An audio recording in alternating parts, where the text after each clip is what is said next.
Hello, is this thing on? Is this thing on? Yes, it is. Hello, I'm Aristotle Full Throttle. This is the Aristotle Full Throttle Show.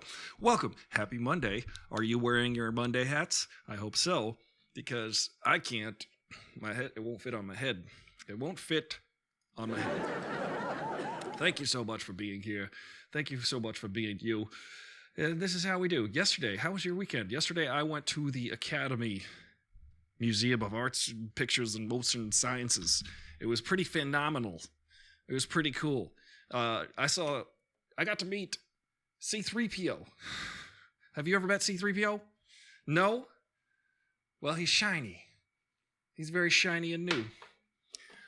One of my favorite things about the Star Wars movies, it's the best way to start out a conversation with people that you don't know.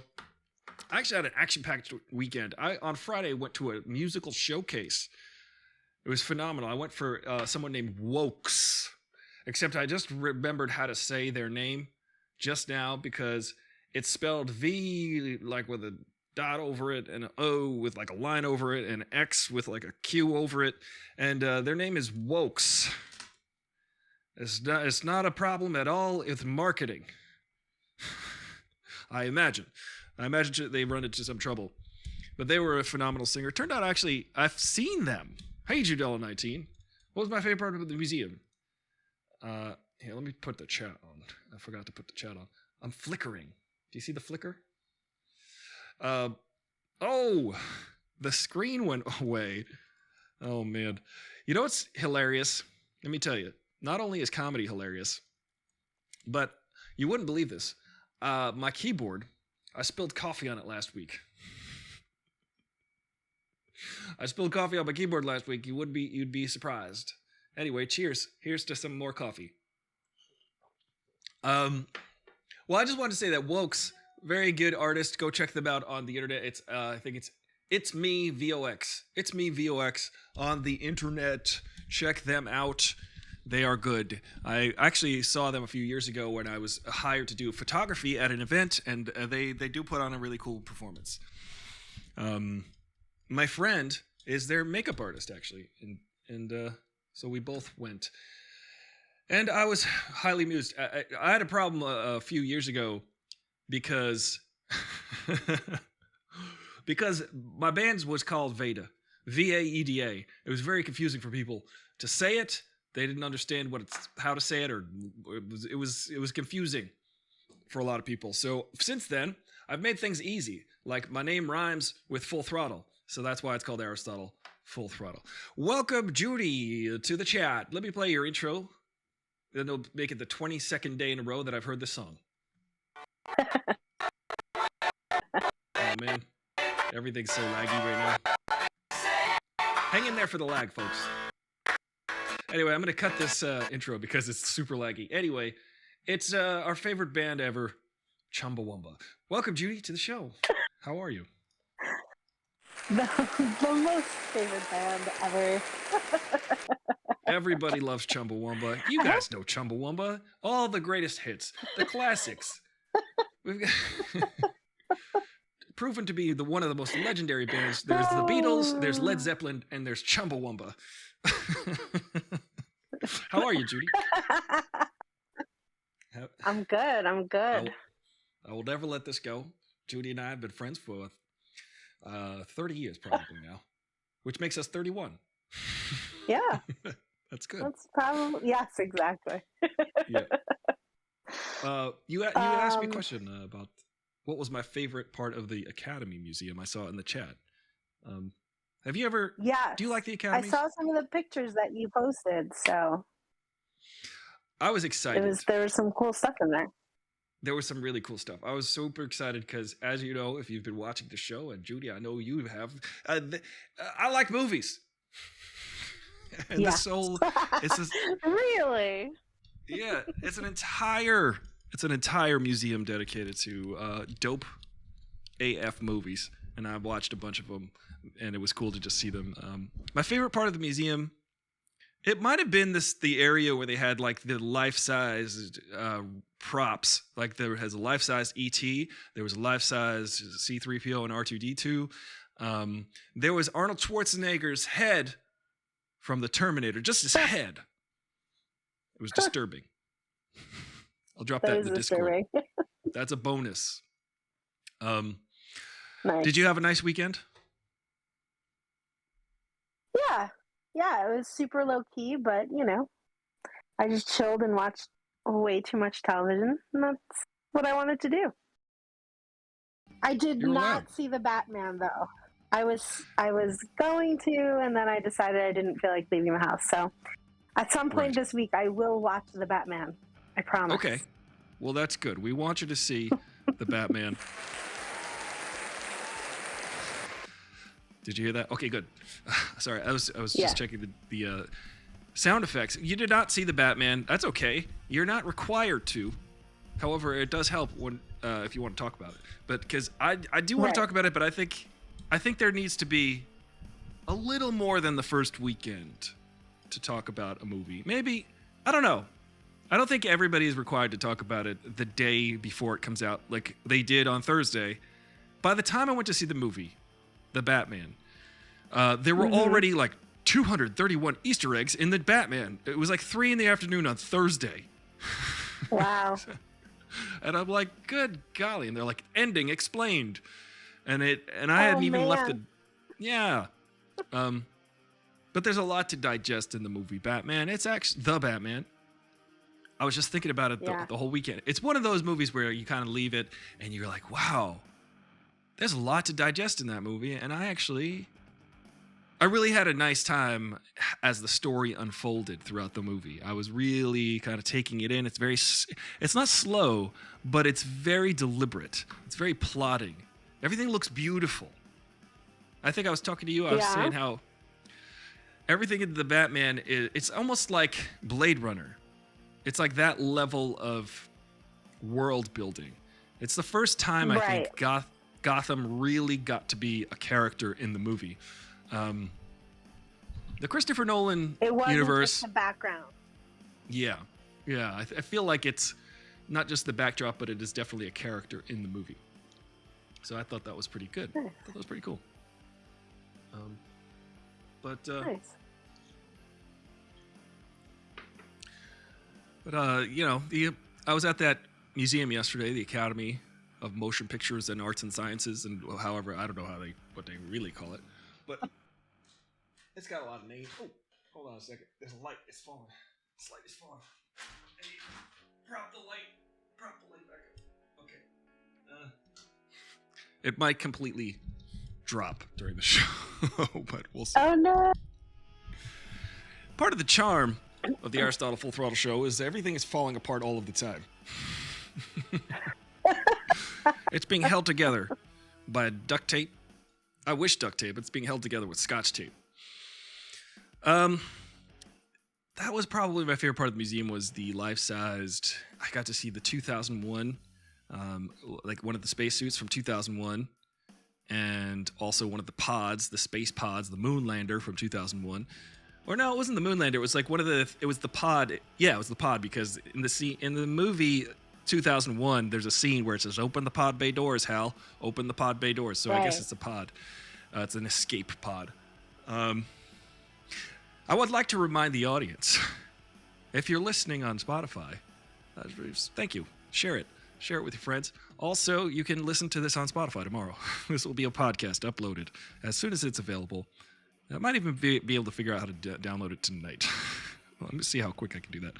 But I took a picture of the spacesuit from 2001 and the pod, and I was like, and I sent it to a thread.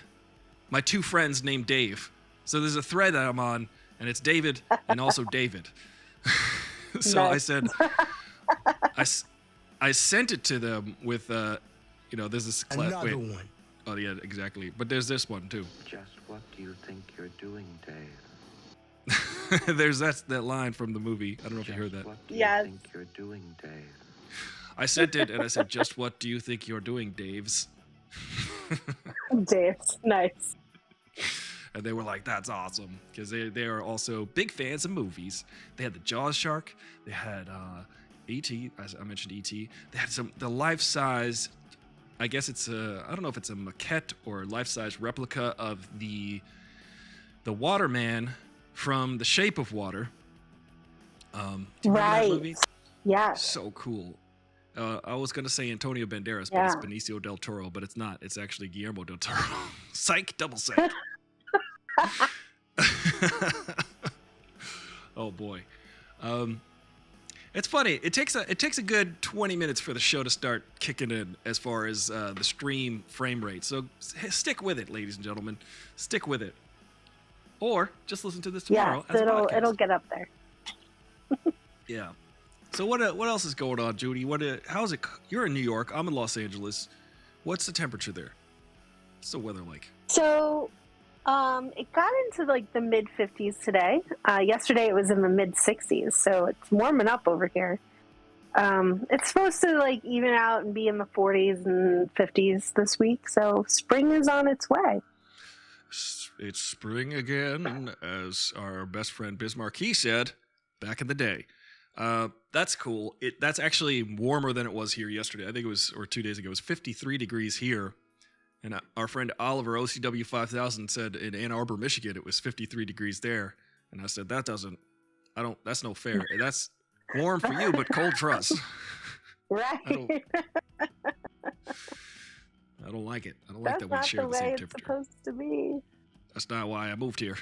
I said, Los Right. Angeles, give me good weather all the time. No, I can't complain. It's actually pretty much daily. As you let's listen, in fact, to today's forecast, because our friend David Lynch, I don't know if you know, but he's made incredible movies. David Lynch is going to tell us the weather report for today, which is March 7th, Monday, March 7th, 2022. Let's check it out. This is from 9 hours ago. Every morning, David Lynch gives us, this is an advertisement. I got to skip it. Robert Pattinson advertisement. Good morning. Nice. It's March 7, 2022, and it's a Monday. Here in LA, a beautiful sunny morning, slight breeze blowing, 43 degrees. Oh, I stepped on his line. Sorry, David Lynch. What did I click? It's only a minute long. Fahrenheit, around 6 Celsius. Today I was thinking about the song Across the Universe Oh, that's a good one. by the Beatles. Yeah. From the year 1969. This afternoon it'll be going up to 72 degrees Fahrenheit, around 22 Celsius. And it looks like we're going to be enjoying Golden sunshine and those blue skies. beautiful blue skies Yes. and golden sunshine. Great. Another day. All along the way. Everyone. Everyone, have a great day. I'm saying they're very consistent. You know, That's awesome.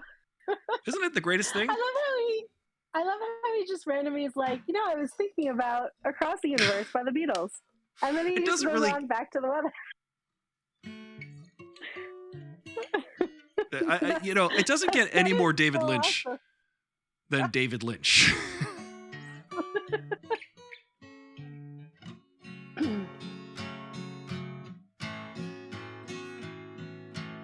That's the intro to Across the Universe by our friend. Yes, it is.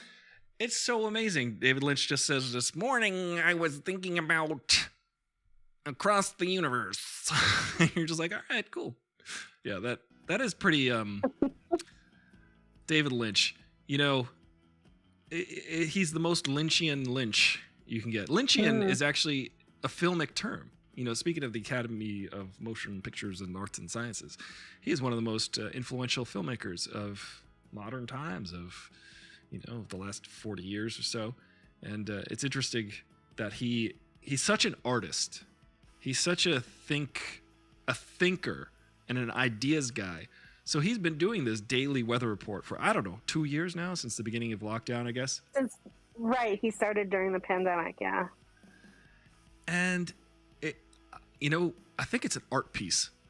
I think it's a long-term art piece because he's done it every single day. He dresses exactly the same.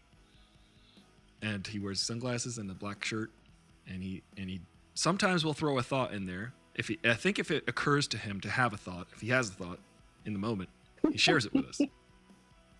Otherwise, he just tells us what the weather report is. And I think he looks out the window because sometimes he'll be like, a little bit hazy right now.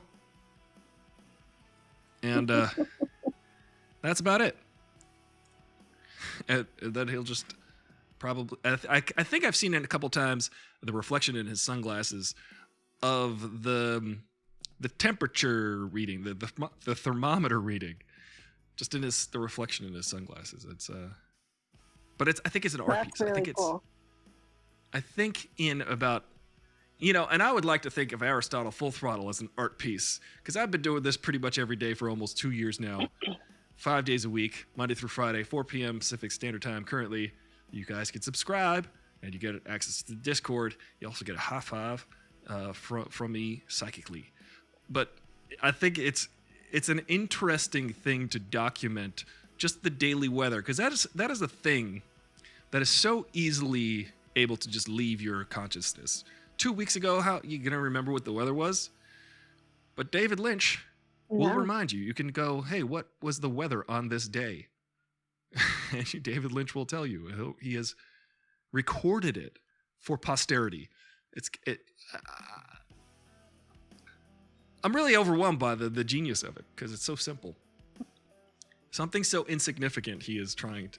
And he'll tell you the thought he had that morning, whether it's for himself or for you. I do believe, speaking of museums, I think in about 10, 20, 30 years, there'll just be every single one of those videos on a loop.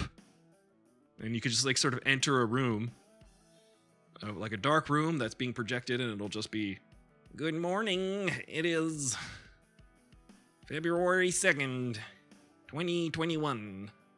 The weather. And I think it's just going to be like a meditation piece. That would be awesome. I can totally picture that. It reminds me of David Bowie in a way. I think because... In what way? Well, I think David Bowie used himself as his art piece. Because he went through all of those changes.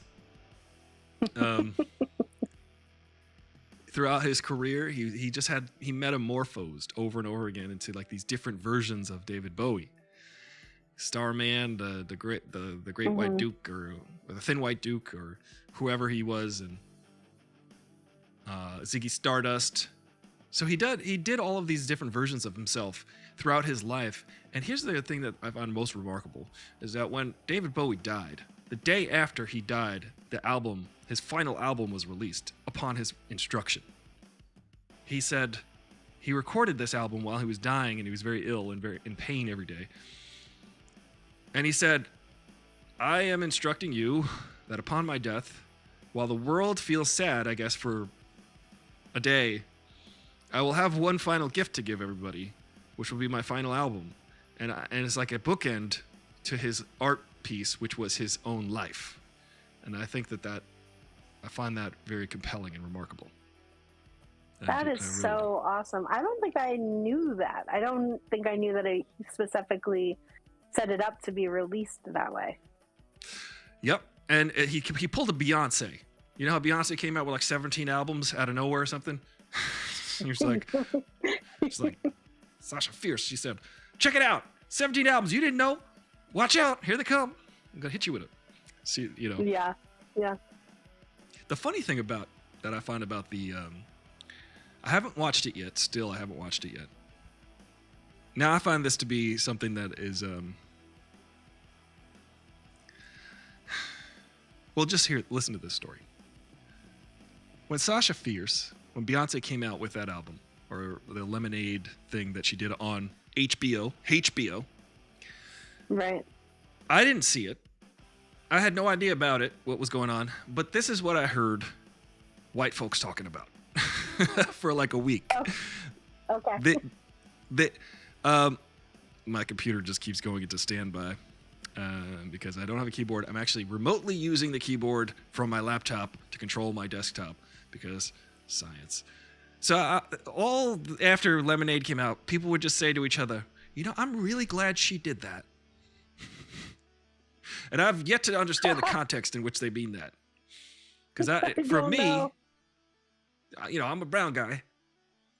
I hear people talk about Beyonce, and they're like, she had the, HBO thing and Lemonade, and from what I saw, it's just exclusively black women, which is cool.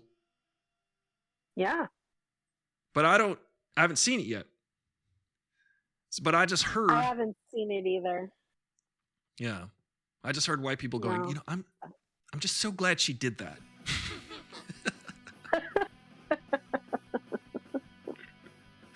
It's just ridiculous. Hey, Raccoon Raiders, welcome to the show. Welcome to the chat.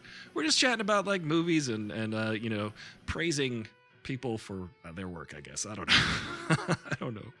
It's similarly when I saw Black Panther. For the weeks after that, everybody would say to me, I saw Black Panther the day it came out. I had a great experience seeing Black Panther. I saw it at the ArcLight Hollywood, the Cinerama Dome, and when I went there, it was all just brown and black faces, but it was ridiculous because there were all these cops on every corner because you can't have too many black people in one place. So My goodness. It's LA. If black people get together, we don't know what's gonna happen. Oh. Hey, Ange, welcome to the show. Welcome to the chat. Just talking about when I saw Black Panther, and people were like, to me, they came up to me, Ange, I don't know. I don't want to speak for all of us brown people because I can't. I'm not the representative for brown and black people, which I think I only represent myself and my experience. By the way, when this is a little bit of an aside when people are like, the black community this, the black community that. I'm like, is there a black community center? Because I would like to go every other Tuesday to work out at the gym. You're like, I didn't get the application for it. And, Yeah, do I get a free membership? Is there black? Because it's a black community, I'd like to join the black communities center. It must be like the YMCA, but better music. So, so when I was there at the, it was a great experience to see Black Panther in the middle of Hollywood. The blackest crowd I've ever been since I was in Detroit, which was also awesome. Listen, it was great. But all that in the next 2 weeks, people were like, I really loved Black Panther. Now I'm saying white people. Yeah, I just say yeah. For me, I thought it was good.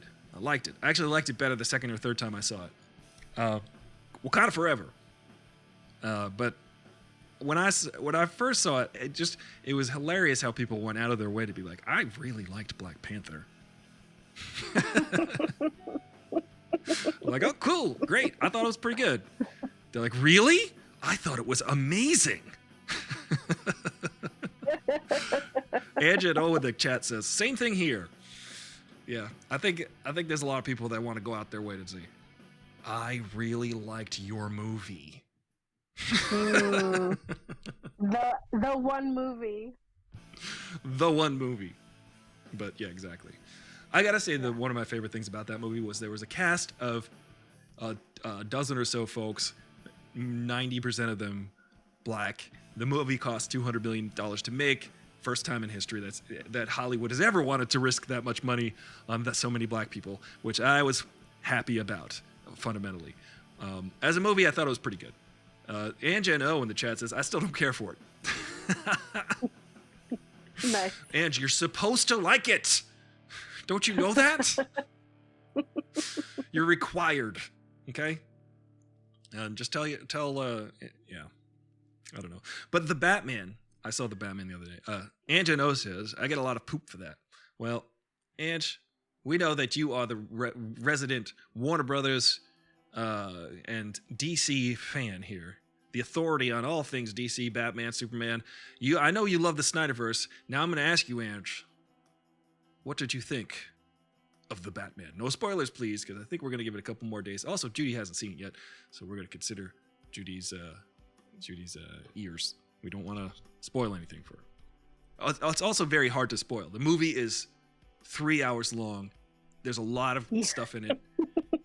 There's a lot of stuff in it. Listen, if someone truly wants to have a discussion with you, it's okay. I I will figure out either if I have to close my ears and do the la la la la la or whatever. It's all good. All right, but we do want you to sing. We do want you to do John Philip Sousa's one of his most famous marches, or you could do Wagner's Flight of the Valkyrie. La la la la la la la la la la la la la la la. Perfectly in tune in the original key of L sharp. That's a Studio 666 joke.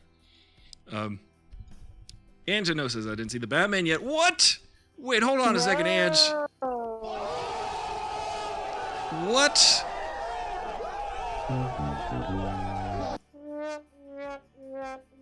Ange! That's a big You didn't deal. see it? Oh my goodness. It sold out so fast, she said. So, well, okay. Fair enough. I got tickets at IMAX that were all the way off to the side at the TCL Chinese Theater in Hollywood, which is, I'm so spoiled, I will not ever go to another movie theater ever again to watch any other movie. I can't. I will spend the $50 for 2 tickets. I will do it every time because it's so beautiful and there's not a bad seat in the house. I was all the way off to the side, kind of in the back. Everything looked perfect and great. Is this Will? Welcome to the party. Late to the party says, Is this Will says, late to the party, but hey, call me Dallas Winston. I love that. Dallas Winston. I don't get the reference though, but I do know the place in Texas. And you know what I say? Don't meth with Texas. Is that what you said? I say don't meth with Texas. Right. Oliver, our friend Oliver, OCW5000, has a t-shirt company. You could check it out at bromega.com. He's got a great TV shirt company where there is one t-shirt. And listen, if you love Texas, you might hate it, you might like it, but it's a funny shirt. It says don't meth with Texas. I can't say it. It's a tongue twister. Is This Will says, I shared my review on the Discord. Well, ladies and gentlemen, if you want to see Is This Will's review of the Batman, you can subscribe. See, I paused again at that part of the song. You could subscribe on Twitch, or you can pledge $1, at least $1 a month on Patreon, and you will get access to the Discord. I would appreciate it if you did that. You can go to patreon.com/AristotleFullThrottle or twitch.tv/AristotleFullThrottle if you're listening on Spotify. Thank you guys for doing that. Also, just, put out a playlist on Spotify and just let it play and go to sleep of my podcasts. Because that way, you're donating to the show, and I appreciate that. Is This Will says, Matt Dillon, The Outsiders, The Big Rumble. Got you.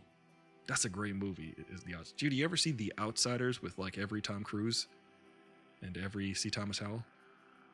I don't think I did. It has. I don't remember. It has basically every Hollywood actor that that you would recognize. It's like, who is it? Nicolas Cage, Matt Dillon, Tom Cruise, C. Thomas Howell, Patrick Swayze. I forget. I might be running into Red Dawn land here, but it has a lot of actors in it. That is good. Anne says she just knows the Cowboys from Dallas. Thank you, Will, for explaining the reference. I would not have gotten that. I still have not seen that movie, so Judy, you're not alone. Gotcha. Like Michael Jackson says, by way of R. Kelly, you are not alone. I'm here. Which is 2 horrible folks who should never be referenced. That is probably the worst song that you could ever listen to, because you'd be supporting both Michael Jackson and R. Kelly. So Is This Will says in the chat, I put the Batman just behind The Dark Knight. Now, Judy. Oh, okay.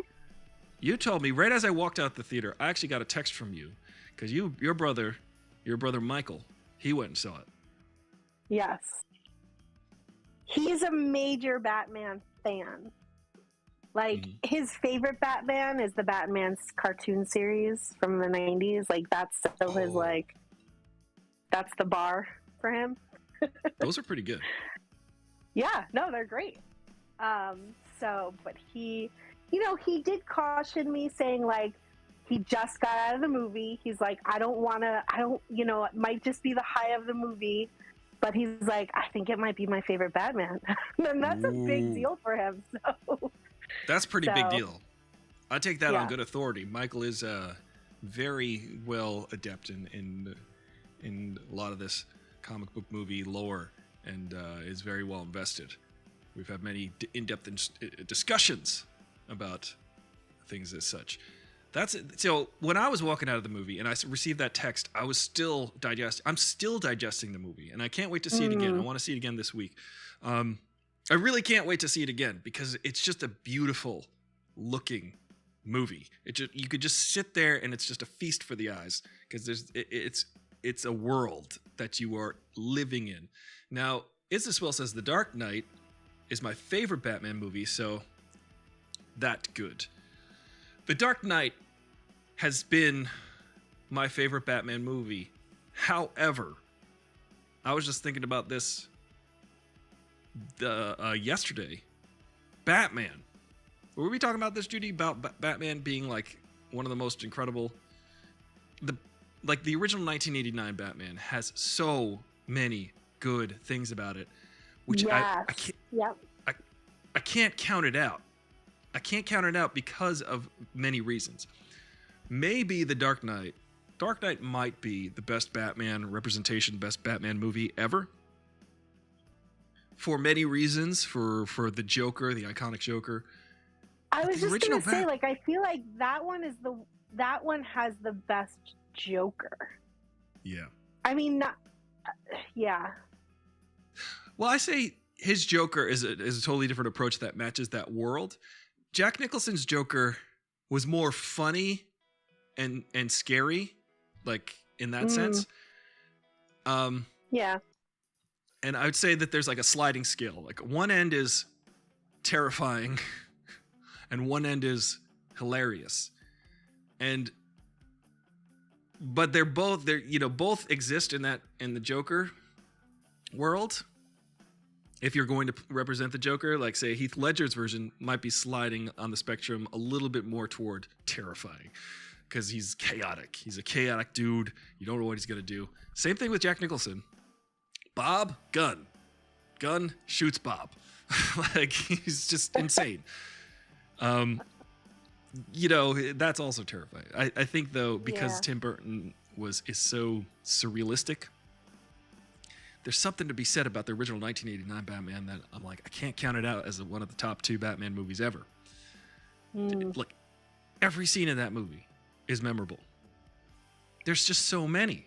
Right now I'm thinking of the scene where they're going through the art museum, defacing and vandalizing all of the art.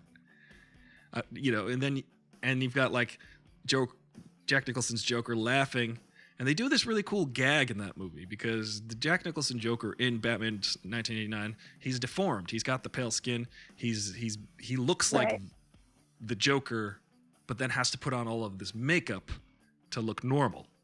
But they did this thing where he's like using a rag to basically wipe the makeup off because he looks like a normal skin tone, and then he starts to wipe his face, and then there's white. But they do this cool little gag where he's actually wiping white onto his face, but it looks like he's wiping. There's so many little things. Oh. Just tiny little things like that.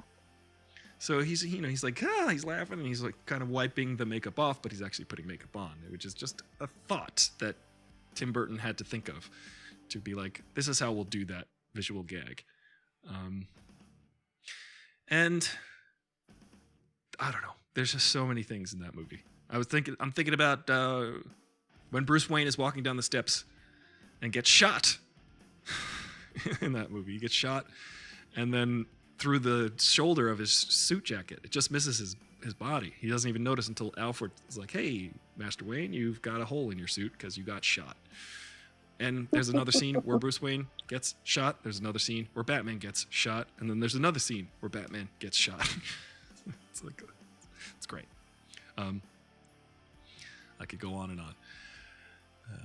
Let's go to some of these comments. Judy, what do you think about the 1989 Batman versus The Dark Knight? But you have not seen The Batman yet. But those two... I haven't seen The Batman, so yeah. They are two very different styles, obviously. Yeah. I'm just always going to love Michael Keaton as Batman. Yeah. Because he was just so iconic. And you know what? I feel like he set the bar, you know. And I feel like when Christian Bale was playing him and he was doing the gravelly voice, like he was almost I'm not trying wearing too hockey hard. pads. Yeah. Where like Michael Keaton, like just didn't seem like he was trying, you know, like he was just Batman. Yeah. So, I don't know. But The Dark Knight is such a great movie. Like I really do love that movie. So I'm bad at deciding. No, but it's like it's almost apples and oranges. It's almost like Batmans and Batmans. But what do you say? Adam West wasn't the greatest Batman in your opinion. Well, Judy, we're going to have to lock you up in Arkham Asylum. I do like Adam West as Batman because he was definitely the Batman that I watched first. But yes, the Bruce Wayne, the Batman, I think that very much so, Michael Keaton was Bruce Wayne and was Batman. And I think that the Christian Bale one, again, so the Joker kind of slides between hilarious and creepy. And then I think when it's Batman, it slides between Batman and Bruce Wayne. And I would say in The Batman, the movie The Batman is in it a lot. It's not like he shows up every now and then out of the dark and just, you know, you get a little bit here and a little bit there. It's not like the Wonder Woman 1984 that came out last year or whatever, a year ago Christmas, where it was 45 minutes of the movie. I'm like, where's Wonder Woman? I would like to. This movie's called Wonder Woman. Right. Like, but they really wanted to develop the Diana character, which is fine. But you know, I wanted more Wonder Woman in Wonder Woman. But in The Batman, he's in it a lot. It is The Batman. You get Bruce Wayne very little, actually. So I would say that this movie slides way more toward The Batman. I'd say that the Nolanverse slides way more toward the Bruce Wayne. And I think that if I'm just going to arbitrarily kind of decide, I think the 1989 Batman is right on the money as far as Bruce Wayne and Batman vibes. Let's go to these comments. Is this Will says in the chat. Of the Nolan films, I only really like The Dark Knight. I wasn't a big fan of Batman Begins and Rises. I do like Batman Begins. Is this Will? I think it's always mind your surroundings. I think it's really good, and I think it's about half as good as The Dark Knight, or maybe 1/3 as good. The Dark Knight just really raises the bar on that. Ange and O in the chat says, I didn't care much for any. I just don't like the approach he took with Batman. Whoa, Ange. Ange coming in hot. Hey, Will. Game over, man. It's game over. She just said, no, I don't even care about any of them. She don't care about the Nolan verse with the...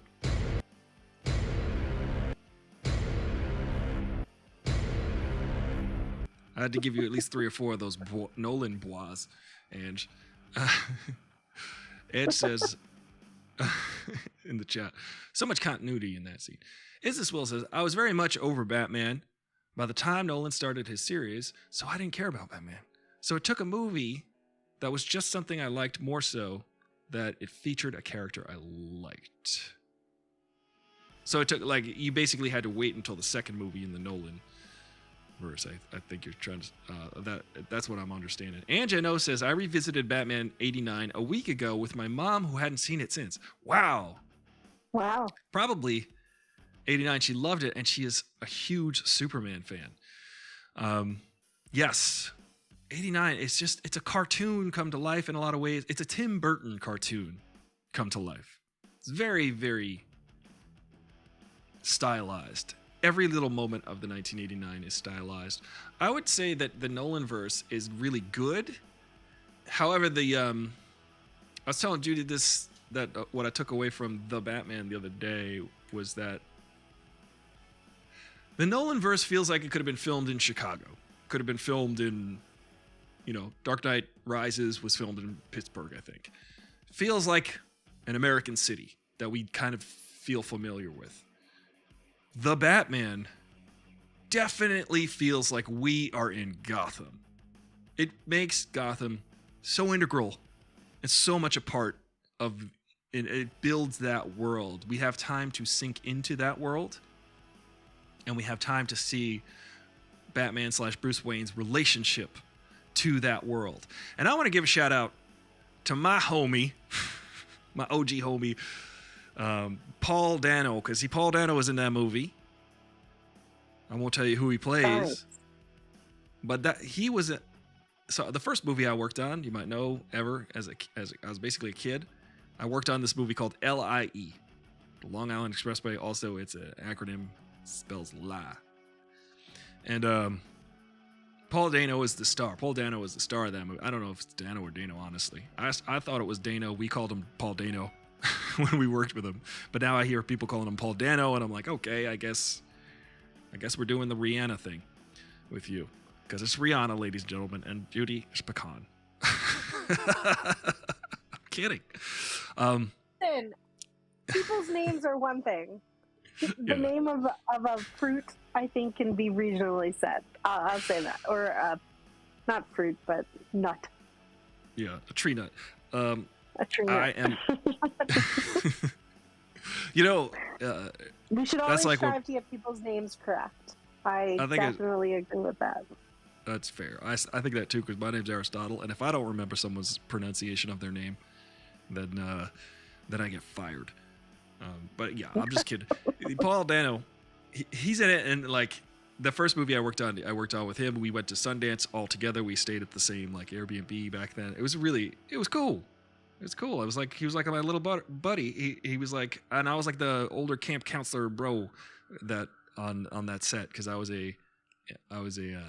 It's the first movie I ever worked on. The only time I ever really PA'd. And I gotta dig up those pictures. But there's scenes when there was downtime where I'm like, hey Paul, let's go play guitar, and we're like playing guitar in the corner. And my friend Penny was smart enough to like take pictures of that, because like that's what we did all summer. Was we like hung out between takes. And so I'm so like proud. Shout out to Paul. It's really cool to see him in that movie. Being an iconic character. Whoa. Let's see. Angelo says in the chat, I revisited Batman 19... Okay, you said that. I read that. Angelo says, Michael Keaton just whispered. Well, Andrew, I'll have you know that in the new The Batman, everyone talks like this. The whole movie. Everybody walks very slowly, and they all talk to each other like this. It's very much a film noir. Like Jeffrey Wright's voice is very iconic. He's got a very iconic way of speaking. What are we going to do, Batman? It's Jeffrey Wright. What if? He's great, though. I was saying, I think earlier, just give me a series of Commissioner Gordon and the Batman. I can watch that. It was this is what I can't wait to watch again. The dynamic between Commissioner Gordon and the Batman was a delight. This movie is very much a detective movie. We got a lot of the Batman being a detective. We got a lot of Commissioner Gordon and the Batman trying to solve things together. And it's a whole buddy cop thing. I was just gonna say, is it a buddy cop movie? Kinda. It's dark, but it's way more like a film noir, where it's like a private detective thing, where it's like a Watson and it's like a Sherlock Holmes and Watson type of thing, but kind of dark, but also noir, because it's just really cool. It's just cool to watch them work together in this movie, and I don't think we've ever really gotten that deep into that dynamic before, ever.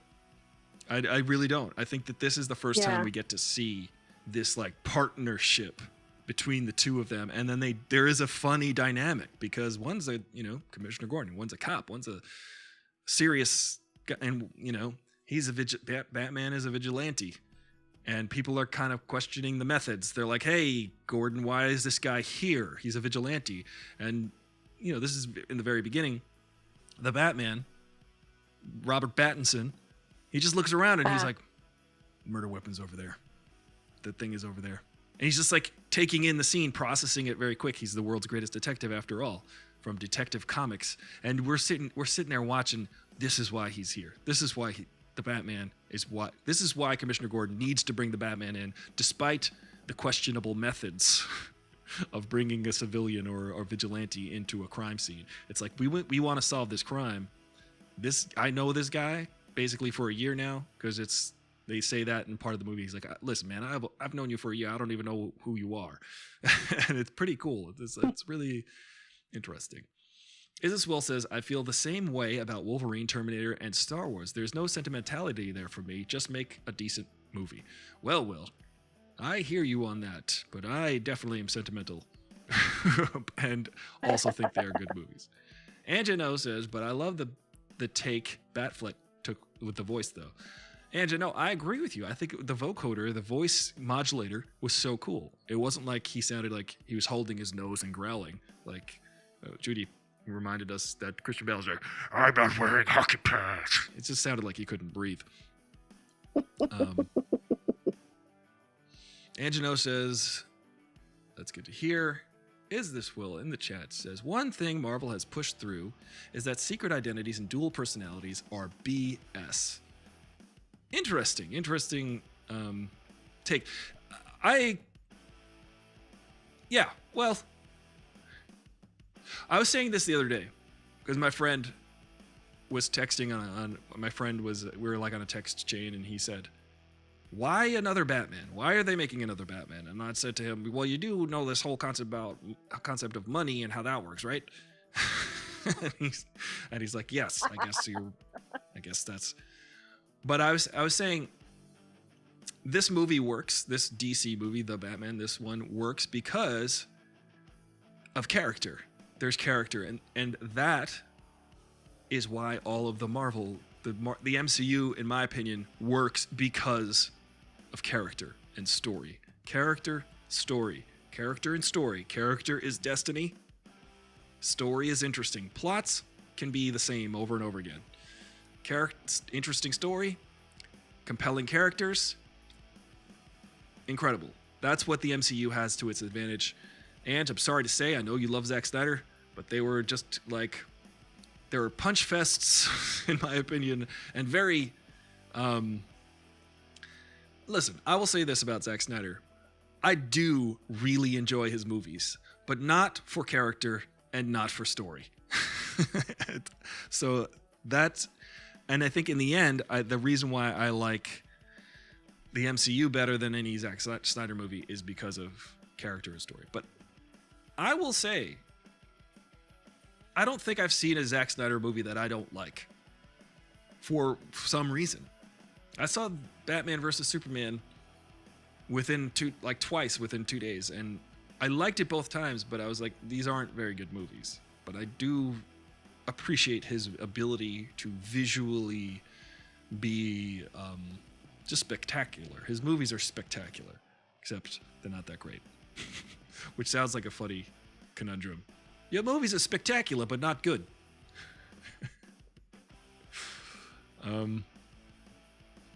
That's hard to pull off. It's pretty hard to pull off. I think this is why I think that there's a problem with, say, Zack Snyder or J.J. Abrams, is they start from concept designs. They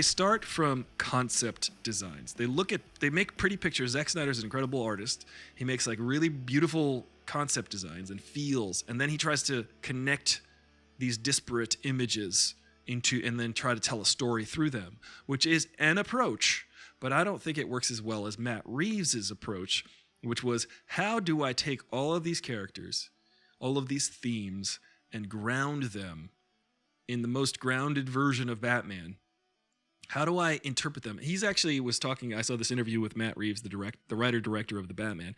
He was talking about how he wants to figure out how to even make Mr. Freeze, one of the villains of Batman, who can be a little bit fantastical, Ice the Seal. That's if you think about Arnold Schwarzenegger's interpretation. But he said, I even want to take a character like Mr. Freeze and ground him in reality. and ground him, and he wants to see how he can do this. So he starts with the characters and how they can work alone, because characters, destiny, you say you've got Bruce Wayne, he wants to clean up Gotham, so he dresses like a vigilante. Now you've got a character, and you could tell every story. You could just tell a story now. Like, what happens? So this bad guy does this, and now he's got to figure out. So if you've got a great character, you could just, the story can write itself a lot of times. And Matt Reeves is exploring the idea of bringing in Mr. Freeze and all of these things. I think he said there's going to be about 3 or 4 years before the next sequel. They usually announce it on the Monday after the opening weekend. I think The Batman made $135 million, which puts it just behind the first weekend of The Spider-Man. So that's pretty interesting. I mean, it's definitely going to get a sequel. If it doesn't get a sequel, come on now. Is This Will says in the chat, the important part is the secret, not the identities. It's more about protection of loved ones and the dueling personalities. That's what I find compelling about Batman. He does have to really protect that identity of his, because it's very integral to Gotham, being Bruce Wayne and all. Angelo says, yes! Ari, Nolan didn't make Gotham a character. Yes, clap, clap, clap, clap, she said this. Hold on. Let me try to do this. And I'm putting a sound effect. My computer is shocking. My computer is very slow today.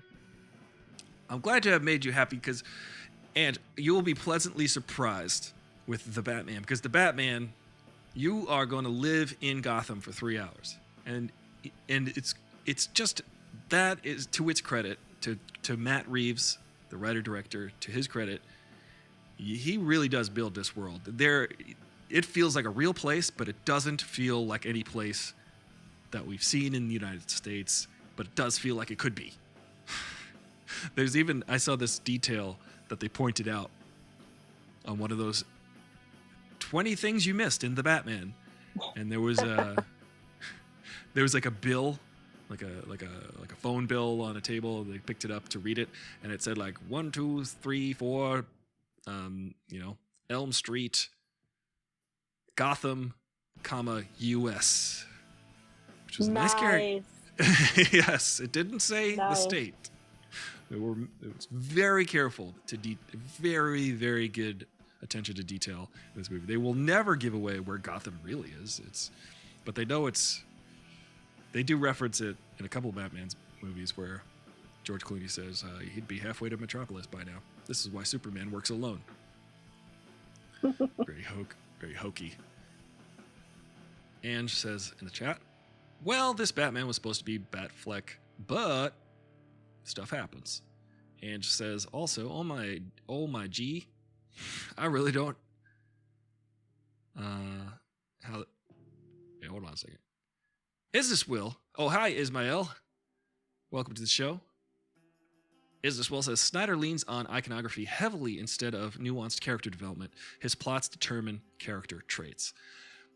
Yes, is this Will. I would say that the reason why Judy, I don't think you saw the Snyder cut, right? I did not, no. Look, it's better than the original, probably by 20%. It's actually significantly better. But when all of the characters are standing around, when you've got Bruce Wayne, you got Aquaman, you got Wonder Woman, you got the Flash, you got Cyborg, they're all standing around a table talking to each other. I don't care. Uh-huh. I don't care what they're saying. I don't care about any of them. They're just grunting at each other. What are we gonna do? We're gonna fight the bad guy. Now we gotta revive Superman. What Superman's gonna come back? Okay, now we've got a plot. Now, okay, let's go. You're just like, this sucks. This is boring. But when you have Tony Stark toe-to-toe with Steve Rogers in the MCU, every moment of that's compelling. Every single thing they say to each other is one-upsmanship. And it just feels like you're like, oh, what's he going to say? What are they going to say? When you've got Vision talking with Wanda, everything they're saying you care about. There's a relationship there. You're like, I care about their relationship. You know, it's just every little thing. When Steve Rogers is talking to Black Widow in Endgame, and Scarlett Johansson is like, I got nothing left to live for. I'm crying inside. I'm watching her. She's like, I got nothing. This is what we do. This is the only thing I've got left. I have to keep starting up my computer. So that to me is character. That's what's important. I enjoy that. When you're watching Zack Snyderverse, you're just kind of like, oh, look at all these wooden people. Hey, everybody, it says Studio 8H. Hello, welcome to show Studio 8H. I'm being sparing with the intros today because, you know, Studio 8H, it's Monday, and my computer does not like Mondays. So, the computer just, you know, wanted to add to the weekend. yeah, the computer's still on vacation. It's still overslept from Sunday. My computer went out partying last night. But I'll do your intro. Welcome, Studio H, featuring ads. Judy, I gotta put you in that intro. No, I think you are in that intro. No, I don't think I was joining the conversation as much when you made that one. I could re-edit it. Let's see. Angelo says, that's my problem with Marvel. I don't care what they're saying, and neither does the Russos. Ange. Oh. You want to step outside, Ange? we could take this outside. Enough is enough. I have had it with these monkey fighting snakes on this Monday to Friday plane. That's Ange. Do you want to go to war? Because we could go to war. I'm for real. Ange has got fighting words today. She said she don't care about no. Look, Ange. We share disparate opinions on that, but to each their own, and that's the beauty. That's the joie de vivre. That's French for je ne sais quoi, which means I don't know what.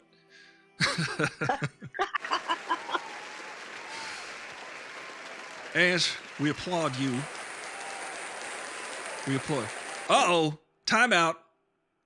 Ange has been boxing for 10 years, so do you want to play chess? Because It's a trap. Ange said this. What? She said, here it is. I can destroy everything, but I'm not. But I can. I believe you. All right, Ange. Well, you know, I was just saying, you know, Zack Snyder is very excellent at making films, and everything he's ever done is perfect. Thank you. Are we friends now? Are we friends again? Because I do not want to get my hair messed up. Thank you. She said, I said good day. fair enough. Oh boy. Well, Ange, I can't wait till you see the movie. Judy, I can't wait till you see the movie. Will, Yes. I'm going to read your review on the Discord. I'm compelled. I'm interested. I want to know what Will thinks. Will's got he's got detailed files. I got to get that sound effect from, got to remind myself, I got to get that sound effect from the Terminator 2. I have detailed files. Do I even have any Arnold on here? Hold on. Let me find some Arnolds. Nope. Wait. Hold on.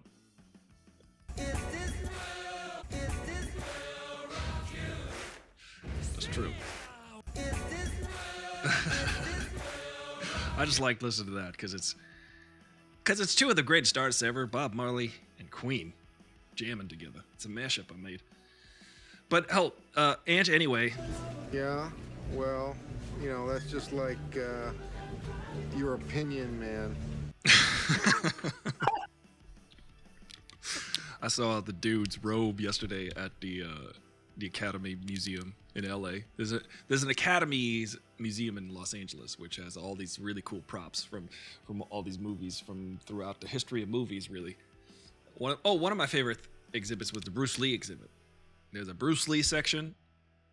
They show a bunch of clips from his movies, and they show one of his outfits that he wears in one of the movies. It's just cool. Bruce Lee was the GOAT. He's one of my favorites. I know people like Quentin Tarantino don't really like Bruce Lee. They kind of made fun of Bruce Lee in the movie. Yeah, Quentin Tarantino has a huge thing against Bruce Lee just being. He thinks he was a fake. I don't. I think Bruce Lee. I did not know that. If you watch the movie Once Upon a Time in Hollywood, Bruce Lee gets. Oh, I haven't seen that. It's great. I love the movie.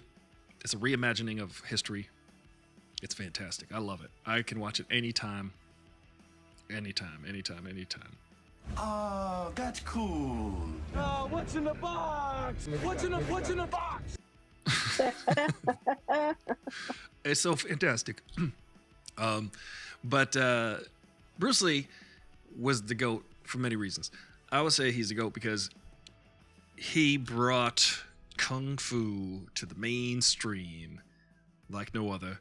He invented his own art form. He was a good performer. The greatest Kung Fu movie performer. Maybe Danny, hold on a second. Good golly, my computer. Whoa. What was I saying? The guy from the IP Man. Yeah. The IP Man. IP Man. Help me out in the chat there. IP Man. Dan. Is it Danny? Is it, It's a trap. Is there several? Is it Bruce Lee, Muhammad Ali, and Godzilla? Those were my childhood favorites, says Is This Will. Yeah, they were great. I do love Bruce Lee. That was one of my favorite parts of the exhibit. But there were so many different. Oh, also, there's a whole room of Spike Lee's collectibles, and he's got some crazy cool things that he loaned to the museum that are basically part of his collection. I was amazed. I'll actually post that on my Instagram if you want to follow me on Instagram, my regular Instagram. Donnie Yen. That's it. I said Danny. That's what I said. Donnie Yen. The Force is with you, and the Force, and I am with the Force. Donnie Yen, our favorite. Donnie Yen is incredible. Oh, yes. I mean, you've got Bruce Lee. As far as Kung Fu icons, but Bruce Lee also had Gung Jeet Kune Do. It was his own freestyle art form that he invented. And then you've got Jackie Chan, who was a performer, but on like sort of the comedy end of the spectrum of like physical comedy. He's very Buster Keaton. Saw something on the internet, and I don't know if it's real or not, but it's just a blurb that no one will insure Jackie Chan or his like teams like when they're doing a movie. So if someone gets hurt, he has to pay out of pocket. Do you think that's true? I do think that's true. I think what I used to hear on movies like Rush Hour, they would film all of the comedy parts with Chris Tucker and Jackie Chan. They'd film all of those parts in the United States or wherever. And then they'd go to Hong Kong to film the crazy stunts. The crazy stunts that Jackie Chan has the genius to invent. And because there's less restrictions there? Because of the insurance, yeah. So there's some kind of insurance loophole. Like, so the studio can do these things in another country and it'll be okay. But if they do them here, there's something about the insurance, I guess. But they wait until the end of the production, and in case Jackie Chan dies, they've got enough footage. Oh, no. They're like, listen, in case you die, we want to film most of the movie first. Same thing with Tom Cruise, though. Tom Cruise films those stunts for those Mission Impossible movies pretty much last because they want to make sure that they they get the movie in the can. And all right, Tom Cruise, if you die, we're still going to make some money off of you. Studio 8H says, I'm taking Gojira in a fight. Gojira is also a really great band, by the way, which I was supposed to see with my friend Chris, but then we got locked down. We were going to go see Deftones with Gojira opening up, and it was going to be a metal fest. We were going to get like all psyched up, watch a crazy heavy rock show, but that didn't happen. Ange N.O. reminds us that Jackie Chan was his stunt double. That is true. I do believe he was Bruce Lee's stunt double, right? Ange N.O. says, Ange Nawlas, that's why there's so many tight shots in Rush Hour, so you can't yell, it's Los Angeles. Interesting.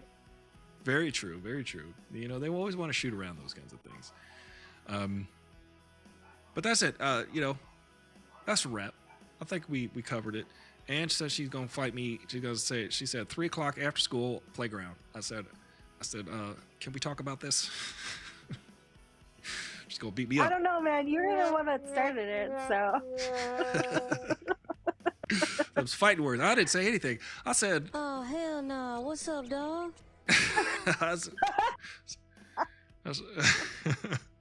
We can talk about this. I said, Zack Snyder could go straight to New Jersey, but you don't have to take my word for it.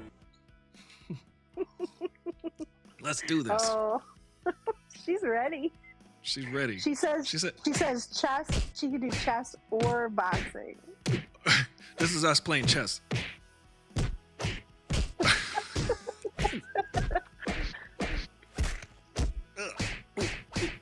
I want to remind everybody, I'm going to be on our friend's show in about 2 weeks. A week from Sunday, I'm going to be on Mediocre Films. Subscribe to Mediocre Films because I'm going to be a guest on Bad Movies Live. 5 o'clock Sunday, a week from Sunday, March 20th. Bad Movies Live. Me and Greg Benson, we're going to make fun of a movie. We're going to have a good time. We're going to laugh. We're going to cry. We're going to kiss our $7 goodbye. We're not going to kiss our $7 goodbye. It's like $25 now. It's a good movie, but The Batman. It'll make you laugh. It'll make you cry. It'll make you kiss your $25 goodbye. But yeah, go watch that. Subscribe to Mediocre Films right now. And put on the notifications because then you'll see me and Greg Benson, the great, hilarious, legendary, talented, witty, much older than me, Greg Benson. I think he would laugh at that. Look, we're the same age. We're about 12. Greg Benson, very, very funny man, and I look up to him. That's why I say that. I hope in several years I am Greg Benson. Greg Benson, watch out. I'm going to single white female you. I'm going to get your haircut. I'm going to get your same ukulele. I'm going to steal your posters off the wall and put them behind me. But one day, I can only hope to be half as funny as the lovable, the incredible Mr. Greg Benson. So go to Mediocre Films on Twitch, and we're going to hang out in 2 weeks, a week from Sunday, 5 p.m. Pacific Standard Time. And we're going to make fun of movies. It's always a fun time. This might be my 5th time on this show. All right, ladies and gentlemen. 3 O'Clock High. That is a great movie, as this will reminds us of a very legendary movie with, what's the guy's name? Tyson? Mike Tyson? 3 O'Clock High is a great... Judy, did you ever see that movie? Do you know what movie I'm talking about? You should just assume that I haven't seen any movie that you're gonna... Well, I'm open to it. You might have seen it. It's a movie about a dude. It's a high school movie. Just like kind of this guy who's sort of mild-mannered is in it. He's also in Young Guns. He's the guy who's like, I'm a pugilist. Oh, it's like a butterfly. Anyway, he's very... Whatever happened to that guy? Oh, guys, I'm working on a TikTok. It's going to be funny. It should be ready by tomorrow afternoon. I'm not in it. It's just a little video that I'm making, and it's going to be... listen, I used to do rap music. It's a rap song that I rapped. Last year, or 2 years ago, during lockdown, I had an entire rap career that spanned an entire Sunday afternoon. And I made about 30 rap songs. Now I'm going to put them I'm going to make little movies out of them, and I'll call them music videos. And I think they'll be a hit. I'll send Judy. I'll send you a clip. Hopefully they're a hit. This is exciting. Something different. Something different. Something new. Something purple. Something blue. Yeah. That's exactly right. But 3 O'Clock High is a great movie. If you ever it's classic. There's this new kid in school, and he's like this jacked dude. And he's very quiet and brooding. And I forget what happens. Sounds but I like think you when you came to middle school. When I came to school, I was a brooding, quiet, jacked kid. You're this tall dude, like, totally, like, way more muscular than any of the other kids. None of us knew who you were. I said this to all the other kids. I can destroy everything, but I'm not. But I can. I quoted Ange decades before I met her. I still haven't met Ange, so it's still decades. It's ever longer. But we love you guys out there. You're wonderful. But check out the movie 3 O'Clock High. It's hilarious. It's just a very well-made movie. Thank you, Will, for reminding us of it. But basically, the big jacked kid, me, as according to Judy, he comes into school and he's like, do my test for me, do my homework for me, to this other kid who's, I guess, a smarter kid who's kind of a sweater-wearing, classic, mild-mannered kid. And then something happens and somebody is, there's an affront, and then he gets called out. 3 o'clock after school, you and me. And then the whole movie is like him trying to avoid this kid throughout the school day. And it is so good. It's intense. It's intense. And then 3 o'clock comes around, and you know, it's a payoff. There's a payoff. It's a good payoff. It's just a lot of times in the act 3 of movies, you know, you get let down, but this movie is like, no, it delivers. I remember watching that movie like during some random middle of the day on cable, and I was like totally compelled by it, every minute of it. It's a fun movie. Isis Will says, the mystery of chess boxing for the win. Yes, we're going to be chess boxing. There should be chess boxing. Every time you get a piece, they take a piece from the other person, you slap them or something, I don't know. Or you take a shot. You take a shot. And then hopefully by the end, the person who's winning loses because they're too inebriated. I don't know. Make up your own drinking game for chess. I, however, I'll say eat a White Castle burger for every time you take another piece from the other person. That's worse than boxing, I feel like. That's probably way worse. I like your or plan, way worse than except taking it a sucks, shot. So let me do the plan, and that way it might be really good. Yeah, it is worse than taking a shot. Ange says I don't drink, so Ange, you gotta eat an entire White Castle burger for every piece. That's what I'll have to say. Well, Judy, thank you for hanging out. It's been a wonderful hour of power. There was a power hour on Monday. We had a good discussion about the Batman. If you want to subscribe to the show, please do. I appreciate everything. If you're on YouTube right now, like the video. If you are on Twitch, follow, and feel free to subscribe for monthly or whatever. And just hang out here every day at 4 Pacific Standard Time, and we'll have a fun little chat, geeky little time. Maybe you'll forget about any of your woes, and you can relax and kick back and eat your White Castle and wash it down with some whiskey. Bye, everybody. Will says a shot of hot sauce or wasabi or Worcestershire sauce. Well, to each their own. They're your insides. Be safe, y'all, says Ange and Judy. Have a wonderful evening. Thank you for joining us. Y'all are beautiful. Bye, everybody. Good night.